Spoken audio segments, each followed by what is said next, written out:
Take position, sir.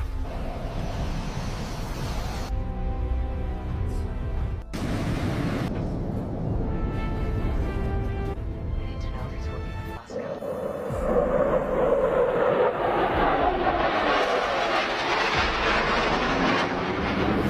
In position.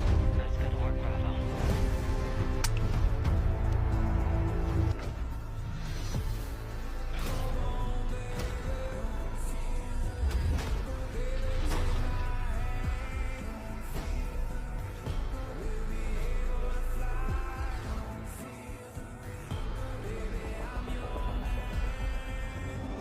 Target standing! Hold! Wait! Instantly! Hold! Wait! Now! Now!